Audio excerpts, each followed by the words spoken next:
ഇന്നത്തെ റിവ്യൂലോട്ട് എല്ലാവർക്കും സ്വാഗതം. അങ്ങനെ സച്ചി കരഞ്ഞുകൊണ്ട് ദൈവത്തിൻ്റെ അടുത്ത് പ്രാർത്ഥിക്കുന്നുണ്ട്. ഒരു പൊട്ടിയ വിഗ്രഹമായിരിക്കും അതിൻ്റെ മുൻപിൽ സച്ചി പ്രാർത്ഥിക്കുകയാണ്.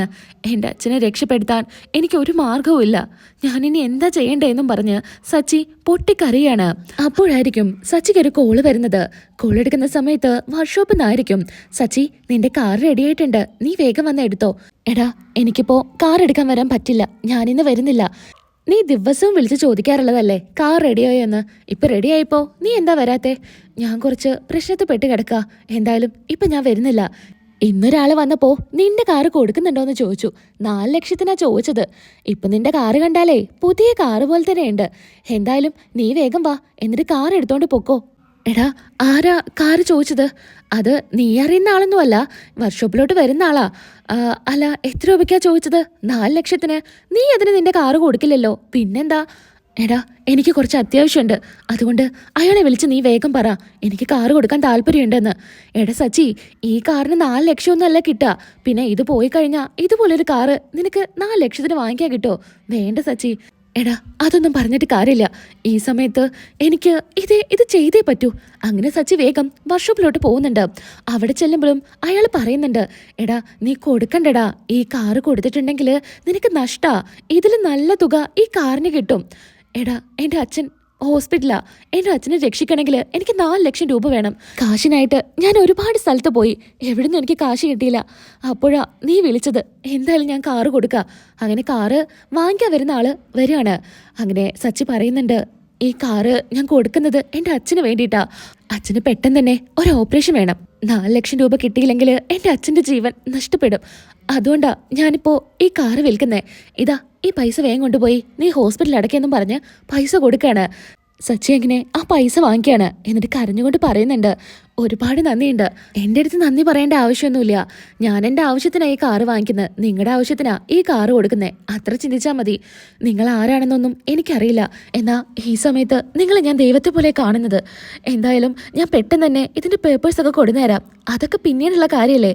നീ വേഗം പോയിട്ട് ഹോസ്പിറ്റലിൽ പൈസ അടയ്ക്കെന്നും പറഞ്ഞ് അയാൾ അങ്ങ് പോകുന്നുണ്ട്. പ്രസാദേ, നിനക്ക് കാറ് വിറ്റേൻ്റെ കമ്മീഷൻ വേണ്ടേ? ഇതാ എന്ന് പറഞ്ഞ് കൊടുക്കാൻ നേരത്ത് പറയുന്നുണ്ട്, എനിക്കൊന്നും വേണ്ട, നീ വേഗം ഹോസ്പിറ്റലിലോട്ട് പോകാൻ നോക്ക്. അങ്ങനെ സച്ചി പോവാണ്. പെട്ടെന്ന് തന്നെ കാറിലോട്ടൊന്ന് തിരിഞ്ഞു നോക്കുന്നുണ്ട്. ഒരിക്കലും കാറ് കൈവിടരുതെന്ന് മാത്രമായിരുന്നു സച്ചിയുടെ ആഗ്രഹം. എന്നാ അച്ഛന് വേണ്ടി കാറും വിറ്റു. അങ്ങനെ പിന്നീട് കാണിക്കുന്നത് ദേവുവിനെ ആയിരിക്കും. ദേവു വിളിക്കുന്നത് ശ്രീകാന്തിനെയാണ്. ആ ദേവു, നിനക്ക് സുഖമല്ലേ എന്ന് ശ്രീകാന്ത് ചോദിക്കാണ്. അതെ, പരമസുഖ. നിന്നെ സഹായിച്ചേന് എല്ലാവരും എനിക്ക് ഒരുപാട് ഗിഫ്റ്റൊക്കെ തന്നു, എനിക്കും ചേച്ചിക്കും. ദേവു, നീ എന്നോട് ക്ഷമിക്കണം. ഞാൻ നിന്റെ അടുത്ത് ക്ഷമിക്കും, ഞാൻ നിന്റെ ഫ്രണ്ടാണെന്ന് കരുതിയിട്ട്. പക്ഷേ എൻ്റെ ചേച്ചി എന്ത് ചെയ്തിട്ടാ? എൻ്റെ ചേച്ചിയും സച്ചിയേട്ടനും എത്ര സന്തോഷത്തിലാണ് ജീവിച്ചിരുന്നതെന്ന് അറിയോ? ഇപ്പോൾ ചേച്ചി ഞങ്ങളുടെ കൂടെ വീട്ടിലാ, നിങ്ങളുടെ വീട്ടിലല്ല. ഞാൻ ഏട്ടത്തിയെ കണ്ട് കാര്യങ്ങളെല്ലാം പറയാം, നീ ഇനി ഒന്നും പറയണ്ട. ചേച്ചിയെ നീ അമ്പലത്തിലോട്ട് കൂട്ടിക്കൊണ്ടുവരുമെന്ന് അറിഞ്ഞിരുന്നെങ്കിൽ ഞാൻ ഒന്നിനും നിന്നായിരുന്നില്ല, നിന്റെ കൂടെ ഞാൻ വരുമായിരുന്നില്ല. ഇതിപ്പോ എൻ്റെ ചേച്ചിക്ക് കൂടെ പ്രശ്നമായില്ലേ?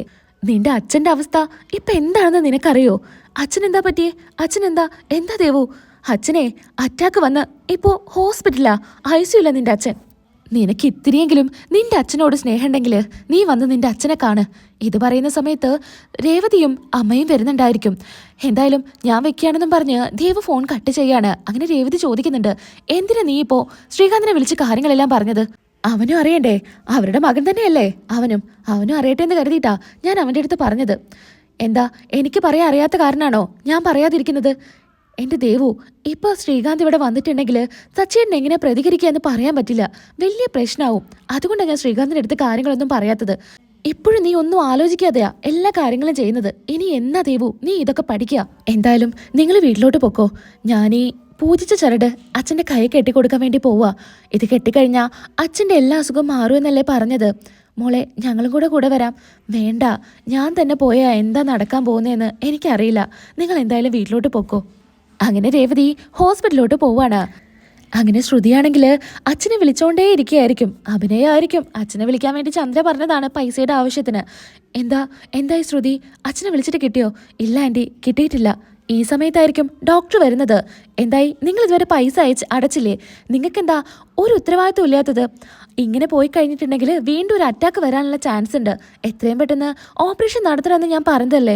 ഡോക്ടറെ, കാശ് റെഡിയാവാത്ത കാരണ ഡോക്ടർ പോകുന്നതിന് മുൻപേ പൈസ അടയ്ക്കാം, ഇപ്പം തന്നെ എൻ്റെ അനിയൻ വരും എന്നൊക്കെ ശ്രീകാന്ത് പറയുന്നുണ്ട്.